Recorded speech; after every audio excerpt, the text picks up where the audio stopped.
Now, Facebook chief Mark Zuckerberg has testified for nearly 5 years before a U.S. Senate panel in connection with the data leak scandal.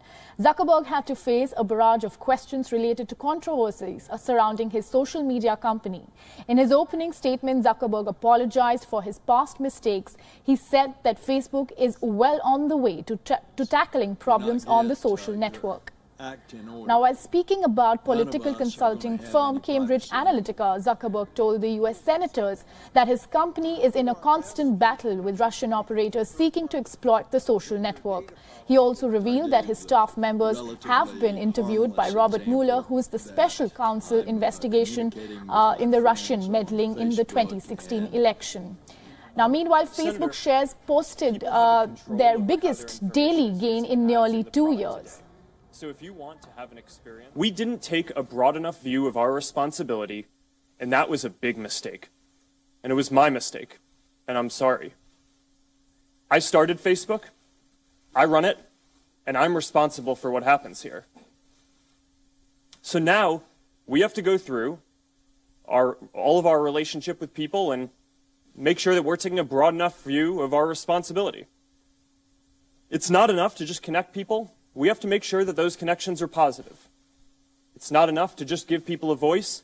We need to make sure that people aren't using it to harm other people or to spread misinformation. And it's not enough to just give people control over their information. We need to make sure that the developers they share it with protect their information too. My top priority has always been our social mission of connecting people, building community, and bringing the world closer together. Advertisers and developers will never take priority over that as long as I'm running Facebook. 2018 is an incredibly important year for elections, not just with the U.S. midterms, but around the world. There are important elections in India, in Brazil, in Mexico, in Pakistan, and in Hungary that we want to make sure that we do everything we can to protect the integrity of those elections. Now, I have more confidence that we're going to get this right because since the 2016 election, there have been several important elections around the world where we've had a better record. There's the French presidential election, there's the German election, there was the U.S. Senate Alabama special election last year. There are people in Russia whose job it is to try to exploit our systems and other internet systems and other systems as well. So this is an arms race. Right? I mean, they're going to keep on getting better at this, and we need to invest in keeping on getting better at this too. Facebook's been served with subpoenas from the special counsel Mueller's office. Is that correct? Yes. Have you or anyone at Facebook been interviewed by the special counsel's office? Yes. Have you been interviewed? I have not. I have not. Others have. I believe so, and I want to be careful here because that our work with the special counsel is confidential, and I want to make sure that in an open session I'm not revealing something that's confidential. I understand. That's why I made clear that you have been contacted, you have had subpoenas. Actually, let me clarify that. I actually am not aware of a subpoena. I believe that there may be, but I know we're working with them. Thank you. Now, to get us more updates on this story, Kevin McAleese is joining us live from Washington, D.C. Kevin, now Mark Zuckerberg faced some tough questions in his first appearance from senators about the company's data privacy policies. How did the 33-year-old CEO who ditched his signature T-shirt for a dark suit handle it? Yeah, this was a huge event up on the Hill. Not often do you see quite this level of fanfare. There were scores of photographers crowded round him in a sort of semicircle as he sat down at that austere desk. You could see from some of the photographs he was actually sat on some kind of booster cushion. Whether that was for a height advantage or comfort, we don't know. But soon his testimony got underway before that joint hearing, and that's a rare thing in itself to see over nearly half of all US senators gathered for this event, and they had plenty of questions. There was a lot of overlap. There were some tough questioning to be had. There was also some confused questions, it's fair to say, raising doubts over whether everyone in the chamber today had a total grasp on what is a very complicated story and a very detailed sector of a US industry. But, you know, he came out and he was incredibly apologetic, as we expected him to be. He said this was my fault, mine alone. I'm the boss. The buck stops with me. So it's down to me to address a number of the issues that you've raised here today. Yes, that's true. And, you know, as you said that Zuckerberg will now be striking a very conciliatory move. He will be looking to pacify the lawmakers. Do you think from here on it's going to be a tightrope walk for Facebook and his CEO in terms of the next steps that he's going to take in the near future?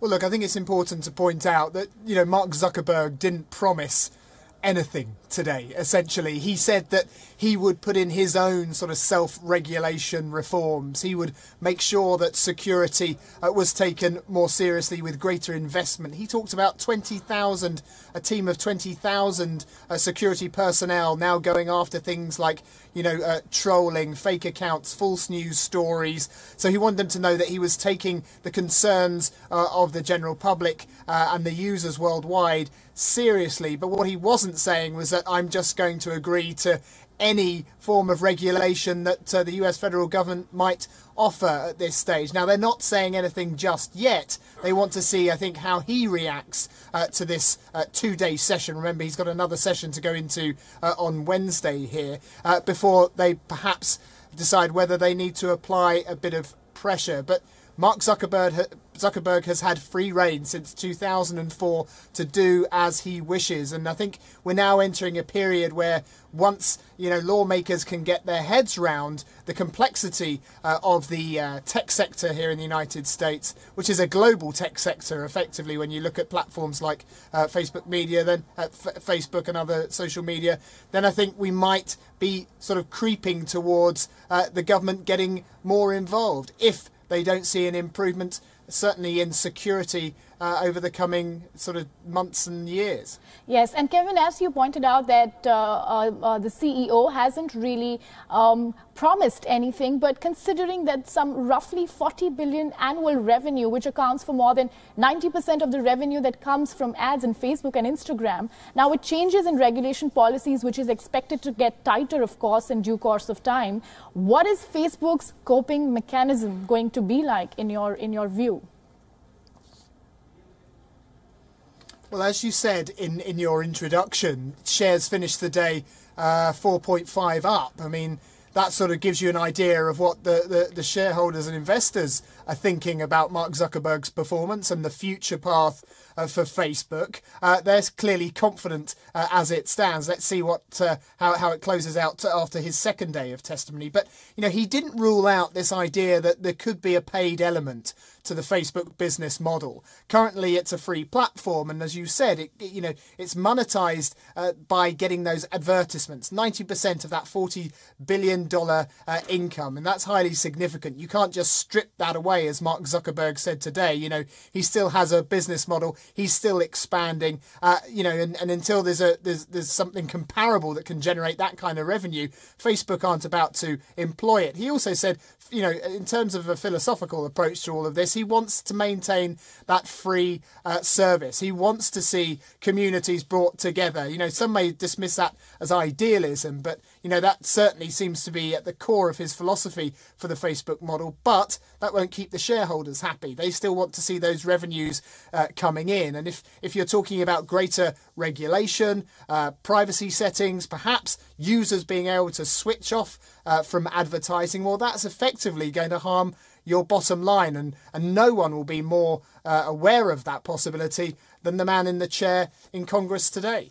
Yes, and Kevin, one last question before we move ahead. Now, there is a larger underlying implication of harvesting personal information. Firstly is, of course, the using of the personal information without the user's knowledge. And secondly, and most importantly, is using that information, as Facebook is accused, for foreign interference in elections. Now, what do you think, how is Facebook's journey going to be from here? What is going to be the way forward?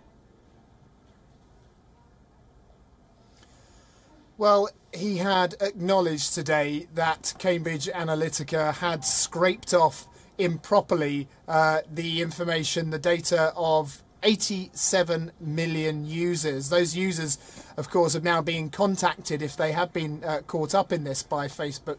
But he's also gone on to say this may not be the only incident. We don't believe that Cambridge Analytica is necessarily an isolated incident. There are other apps. They say that they're going through tens of thousands of apps in order to try and identify if wrongdoing has occurred, and the rules of Facebook's terms and conditions have been broken, and if they find people have been carrying out improper use of data, then they will be removed, expelled from the Facebook family, if you like. So they are taking some steps to avoid this, but he was asked today by lawmakers, do you think there's any chance that the data of 87 million people could be sitting somewhere in Russia, could be sitting somewhere in China right now? And he wasn't able to give them a straight answer.